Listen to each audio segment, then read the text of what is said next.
that voice in their head, right? Yeah. Because when you're the voice in their head, it means that they've taken the information you gave them and translated it into their own network, into their own understanding of the world. That they went, that's important. I think that's important. Not that other people outside of me think that's important. Other people agree with me, and I think that's important. Yeah. And me and Dean have talked about on this show the fact that we remember, and I was actually a fairly good kid, so I didn't have to remember it that well, but definitely friends of mine that were not that well behaved and everything. It seems to me that we also remember the days when you were not just raised by yourself, you were raised by the neighborhood. I mean, people may have taken that Clinton cliche of it takes a village to raise a child as just that, as a cliche, but it definitely seems that it was very much of a truism. And I was just wondering, do you think that we've gotten away from that? Because I'm wondering if social media and just the electronic things that are out there, and also people's fear, because people are afraid to like make a comment if they see somebody in a cafeteria or in a grocery store misbehaving with their child. They're afraid to make a comment to them because they're afraid that they'll, one, get cussed out, and two, that they might come back with retribution on them. Well, so true. I don't know. I have thoughts about that. First of all, I think that we don't have communities anymore where there really is a village. I think you have enclaves. And I think that's different than, and I think all three of us, right, have a really rural background. Mm-hmm. I don't think in Durham you experience that, right? Like my child experiences that in our, literally our little enclave, right? There's nobody in my neighborhood that isn't going to go, young man. But everybody in my neighborhood, either through an intersection of education or through an intersection of economics or even mostly political beliefs, is kind of the same, right? Like I live in kind of a and the way our housing market is right now, most of our neighbors are homogenous, right? I mean, gentrification, at least for a little bit, you get neighborhoods that are not. And you see the kind of conflicts that arise from, heterogeneous neighborhoods, right? Like, and so for me, I think the bigger difficulty is that our relationship with technology has made us transactional even when we have relationships with people. And I'm seeing that more and more with parents and more with students at the education level. That you used to build a relationship with your students, and then when things come up like conflicts, they treat you like someone you know. Right. That's happening less and less. That when you have a relationship with people, they think they can treat you the way they treat people who are on their social media accounts. That you and I know each other and have a simpatico relationship when I want it. But I am always in the control of deciding to switch that off and just be transactional with you, right? Tinder, just swipe left. And that has been disorienting to me till I figured it out. And now I break it down with my kids. I'm like, you have treated me transactionally after we have a relationship more than once. Don't cut off people who are like that because they're abusers. I don't let people into my life who abuse my trust and my relationships. So you have one more transactional relationship with me, and then we're done. Yeah. And I have parents that I feel a little bit away like that. It's interesting you put it that way, because I can see where that really came into play with people's stances on various issues. I'm thinking about like the HB2 bill and certain other bills that have created around the country and everything, where you're right, people would basically, they had their viewpoint, and they would give you like one or two shots to show that you were an ally to some degree. But if you weren't an ally, then you were pretty much done. They were done with you. Well, that's so true. I mean, if you have a different perspective, different values on something, today there's no listening, willingness to listen to that you see it differently. So where can we meet Where is it that we can come to the center, right, rather than being totally opposed and beat you up, literally beat you up because you don't think the same way. Yeah. And it seems to be more of that occurring.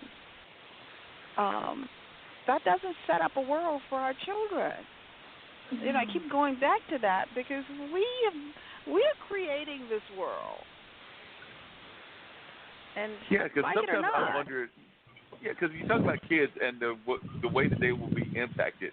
He seems like he's an innocent person within the conflict of what's going on around the world and everything. But I sometimes wonder about the younger child, not the older ones. They've already got their views and everything, and they're already shaped a lot of ways that their dad is.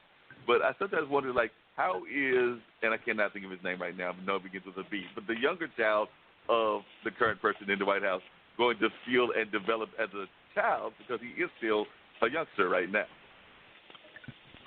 Well, I have one that's young, so I worry as well. And, and I can tell you, in our household, right, like with the kinds of conversations that we're having, our young man started to demonize and have our president sort of as a boogeyman. And I was like, listen, I think that man is a very sad man. I would have him into our house for dinner because someone needs to be nice to him. He's a sad and lonely old man. That is clear. And if he knocked on our door and said, can you feed me, we would feed him. I just don't appreciate the job he's doing, nor do I think he's qualified to do the job he's doing, and I don't think he's handling his income. So we're starting to really talk about, like, not. I know in our house we've started to talk about the person as well, because I think that this celebrity culture, you can forget that people you're talking about are people, are still people, right? Yeah. And it's interesting, Commissioner Howerton, I think you know this man. He speaks glowingly of you. Kevin Leonard and I did, Mike Wiley's Blood Done Sign My Name at Raleigh Little Theater last year. And I had read that book, but it's different walking inside of a story. We played Martha and Vernon Tyson. And it was the gift of my life to sit inside of that marriage. In my imagination, it made me a better wife. Martha Tyson made me a better wife just by how her example. But, wow. One of the things in that book, and I've really tried to embrace that because I like being the person who blows up. I really enjoy being the person who blows up a suburban wine party, that when someone says something stupid and doesn't know that two of my former students who happen to be tall black boys, that I'm a mother of children that that affects. And I really enjoy going, I'm sorry, perhaps you didn't know this. And I get a great deal of self-righteous enjoyment about that. And it's not effective. It's not effective because I can be in those spaces in ways that other mothers of black children cannot.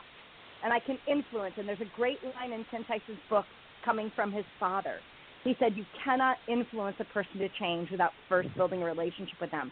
And I started to realize that my job, and I don't like it at all, is to continue to maintain and find the common ground with people I sometimes find mildly repugnant, because I am the only person who may be able to, and to hold my tongue.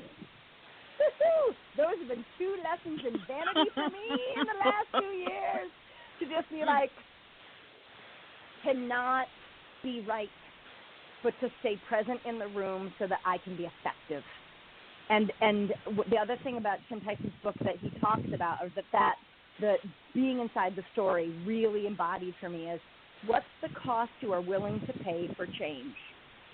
Yeah. Right? Like that's really where the rubber hits the road. You can talk and you can talk and you can talk. But when it comes to ante up, are you going to ante up your pride? Right? And my son saw that show that had almost 15 N-words in it. And my husband and I talked about it. And I was like, my son was 8 at the time. And we had considered adoption when we were first thinking about getting pregnant because we were older.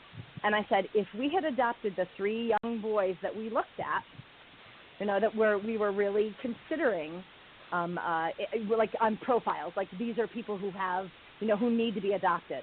I said, some of those children, we would have already had this conversation. So why are we not having it with the child who, in the situation when it arises, might have the most power to have their anger change things?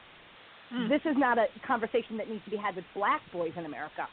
This is a conversation that needs to be had with white boys in America, and we have one. So his family is going to be at that show. Wow. That's the cost our family is willing to pay because, and the privilege that we get to even choose, right? There are lots of families in this nation that don't get to choose. Don't get to choose? They just don't. And that's what a democracy is like when other people can't choose and we can, we join them. That's the point. Well, my hat's off to you.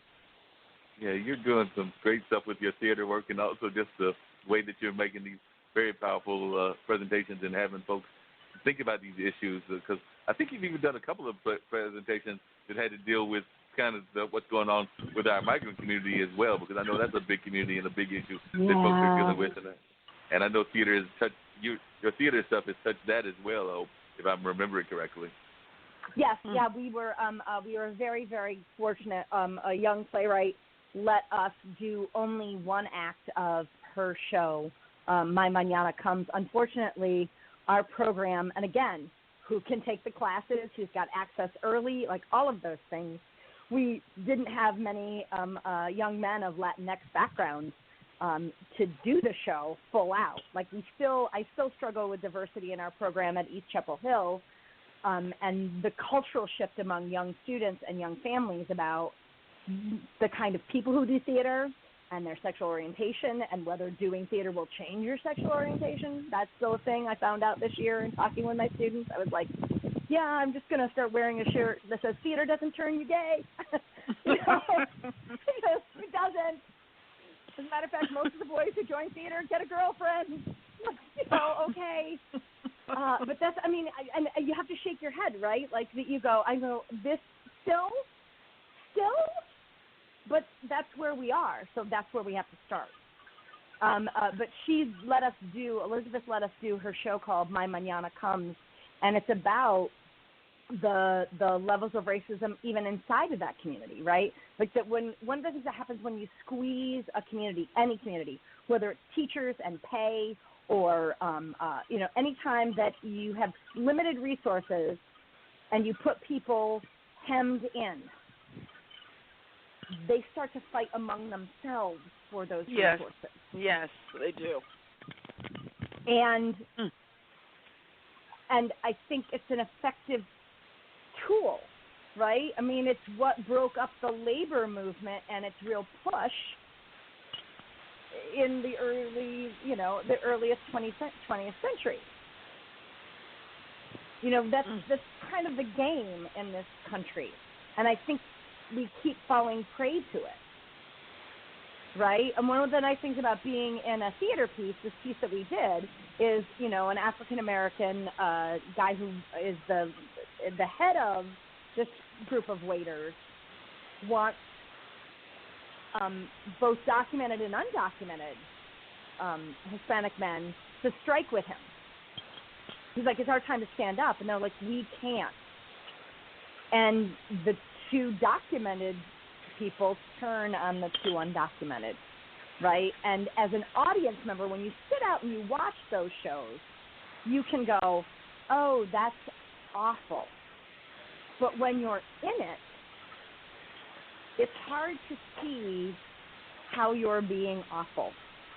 I think that's one of the things that theater does, is it shows us how we're brilliant and don't know it, and how we're monstrous and can't see it. Yeah. Can't see your own behavior. Right. Yeah, and we've seen some very powerful examples of that in theater. Like you mentioned the Tim Tyson book and play and all the stuff that Mike Wiley does, but I'm also thinking about The Best of Enemies, which of course is about Anne Atwater Yeah. and her relationship